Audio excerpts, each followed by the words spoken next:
বস্তু বাহিনীৰ দাম বাঢ়িব নেকি? জনসাধাৰণৰ মুখত এতিয়া সেই কথাটোৱে আলোচনা।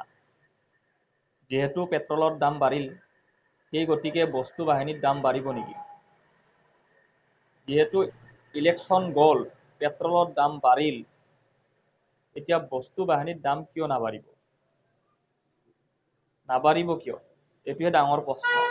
আৰু বাঢ়িল যদি বস্তু বাহিনীৰ দাম বাঢ়িলে কি হ'ব? কিবা ক্ষতি হ'ব নেকি? জনসাধাৰণৰ কিবা ক্ষতি হ'ব নেকি? কাৰো ক্ষতি নহয়। কাৰণ জনসাধাৰণে টকাৰ পিছফালে দৌৰে। গতিকে ক্ষতি কোনোদিনে নহয়। নোহোৱাৰ কাৰণ আছে। পেট্ৰলৰ দাম এতিয়া 105 টকামান হ'ল। কিন্তু সেই পেট্ৰল আপুনি মেঘালয়ত 3 টকা বা 5 টকা হ'লেও কমত পাব। মানে ৰেটবিলাক বেলেগ বেলেগ। তথাপিতো বস্তুৰ দাম বাঢ়িব নেকি? নিশ্চয় বাঢ়িব। কিয় বাঢ়িব? মই বস্তুখিনি আপোনাক অলপমান বুজাই দিওঁ, আপোনালোকে বুজাব। আপোনালোকে বুজিও পায়, তথাপিতো মই মানে মোৰ ভিডিঅ' চাই যে আপোনালোকে বুজিব, সেই কথাটো নহয়, কিন্তু ক'ব লগাখিনি মই কম। কিয় বাঢ়িব? পেট্ৰলৰ দাম বাঢ়া মানে বস্তু বাহিনীৰ দাম বাঢ়িবই। এই কথাটো একদম স্বাভাৱিক, সকলোৱে জানে, আৰু জানিও ৰাস্তা নাই। কি কৰিব? চৰকাৰ এখন আছে, থাকিব, চৰকাৰৰে চিন্তা কৰিব। জনসাধাৰণৰ চিন্তা হৈ গ'ল। ঠিক আছে? এতিয়া 1 নম্বৰত যেতিয়া বস্তুৰ দাম বাঢ়িব, ক্ষতি কাৰ হ'ব? মানুহে কয় 3টা শ্ৰেণী আছে, এটা ধনী, এটা দুখীয়া আৰু এটা মধ্যবিত্ত। এতিয়া পটককে চিন্তা কৰে কোনে? মধ্যবিত্তই। আমাৰ কি হ'ব? চবতকে মধ্যবিত্ত বুলি যে কয়, মধ্যবিত্ত বোলা মানুহ নায়েই। সমাজত মোৰ মতেদি 2টা শ্ৰেণীৰ মানুহে থাকে, এটা ধনী, এটা দুখীয়া। মধ্যবিত্ত বুলি কোনো প্ৰশ্নই নাই। এই মধ্যবিত্তটো মানে এটা সুবিধাজনক। ধনীয়েও কৈ দিয়ে, দুখীয়াও কৈ দিয়ে। দুখীয়াও মানে কৈ দিয়ে আমাৰ দৰে মানুহৰ কি হ'ব? কোটি টকা থকা মানুহখিনিৰো কি হ'ব? কিন্তু পেট্ৰলৰ দাম বাঢ়িল। পেট্ৰলৰ দাম বাঢ়িল, এইটো এটা বেয়া কথা নহয়। আৰু এজন মানুহে যদি 22 লাখ টকা, 1 কোটি টকা গাড়ী ল'ব পাৰে, তেওঁলোকে 1 লিটাৰ তেল 105 টকাত কিয় ভৰাব নোৱাৰে?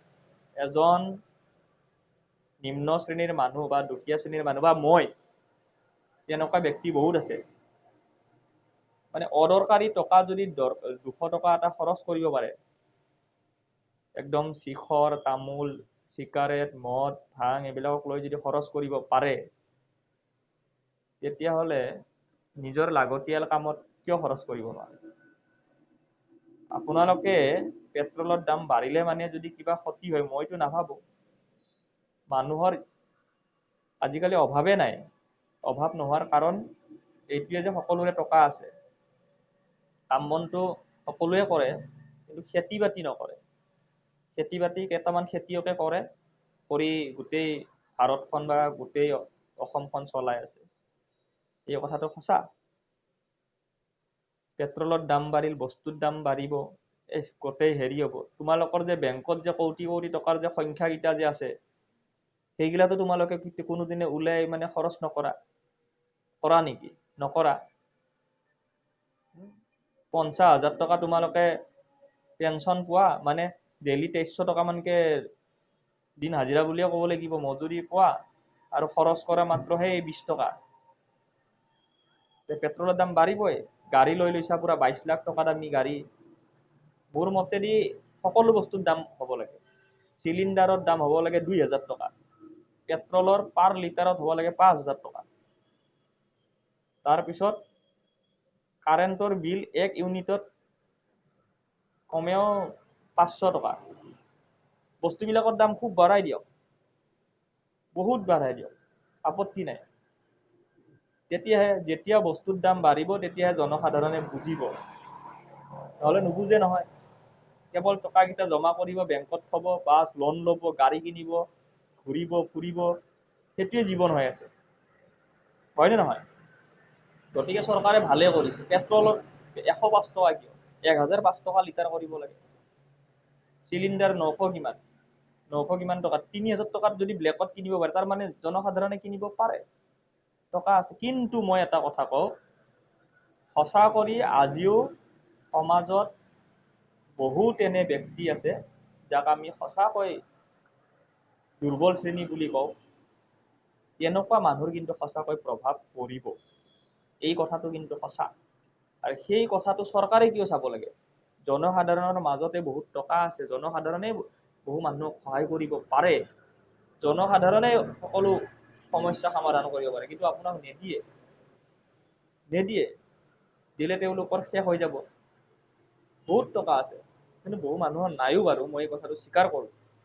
যিখিনি মানুহ মানে নিম্ন মধ্যবিত্ত বুলি কোনো নাই দেই, এই মধ্যবিত্ত মানে বহুত সুবিধা লয়, সুবিধা নাম এইটো সেই শ্ৰেণীৰ মানুহে নাই। এটা ধনী এটা দুখীয়া, ঠিক আছে, মধ্যবিত্ত নাই। মানে ধনীয়ে কেতিয়াবা মধ্যবিত্ত হৈ যায়, দুখীয়াও কেতিয়াবা মধ্যবিত্ত হৈ যায়। মহা চতুৰ্লিংগম বুলি কয় এইখিনি মানুহ। গতিকে যিখিনি দুখীয়া শ্ৰেণীৰ মানুহ আছে, সেই মানুহখিনি সঁচা কৰিও একদম বহুত অসুবিধাত চলে, নচলা নহয়। কিন্তু সেই মানুহখিনি চিন্তা কৰি যদি চৰকাৰে যদি অলপ চিন্তা কৰে, তেতিয়াহ'লে সমাজৰ এটা ভাল ফলাফল এই মানুহখিনিয়ে দিব।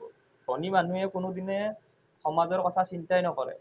সমাজৰ কথা চিন্তা কৰিলে সমাজখন পুৰা আগবাঢ়াই লৈ গ'লে। ধনী মানুহে কেৱল এটা কথাই চিন্তা কৰে যে মই মোৰ পৰিয়াল, মোৰ ঘৰ, মোৰ গাড়ী ঘোঁৰা সম্পত্তি মই কেনেকৈ ক্ৰয় কৰিম, কেনেকৈ মই চলিম, সেই বস্তুখিনিয়ে তেওঁলোকে চিন্তা কৰে। গতিকে বস্তুৰ দাম বাঢ়ক, আপত্তি নাই, ভালকৈ চলি থাকক, ভালকৈ খাই থাকক। আমিও আগতে এনেকৈ দেখিছোঁ, আজিও দেখিছোঁ, ভালকৈ চলি থাকক। ধন্যবাদ।